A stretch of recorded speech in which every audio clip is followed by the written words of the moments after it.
The philosophy behind defense is you try to limit the offense's capabilities or options.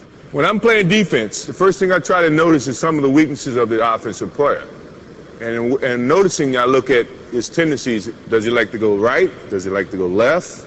Can he use his right? Can he use his left? Does he like to shoot? Or can he shoot? If he can shoot, I'm going to make him drive. If he can't shoot, well, I'm going to back off and make sure he doesn't drive, forcing him to do things that he doesn't want to do. And as a defensive player, that's what you try to do to an offensive player. You try to put him in an uncomfortable situation so he cannot be as effective.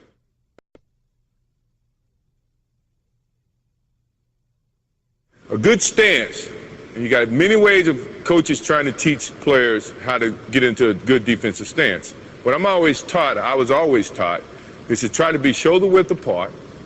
I like to put my right foot forward so that I can either direct the defensive player or offensive player where he wants to go. And I can react a little bit better if I'm not too wide. If I'm just shoulder width apart, I think that I can react a little bit easier. If I'm on the ball of my feet, then I'm active. I can move a lot quicker. If I'm on the heels of my foot, then that means I have to get to the ball of my feet and then react to the offensive player. Sounds complicated, which is probably why most people don't want to play defense.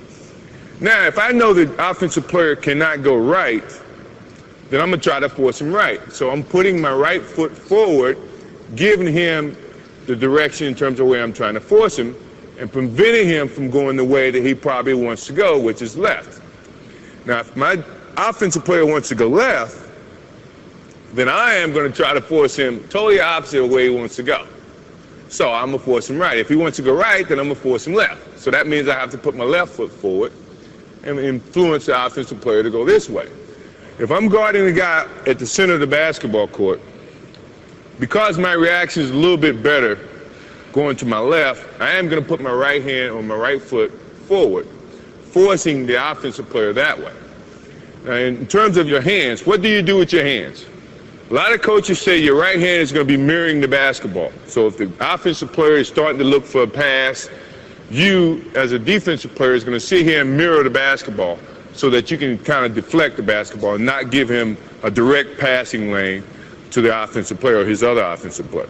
Your left hand, if you're taking a right foot stance where your right foot is ahead of the left and you're trying to influence him to go to his right, your left, it's going to be sitting here charming at the basketball, trying to flick the basketball. Not this way, because that's how you get fouls.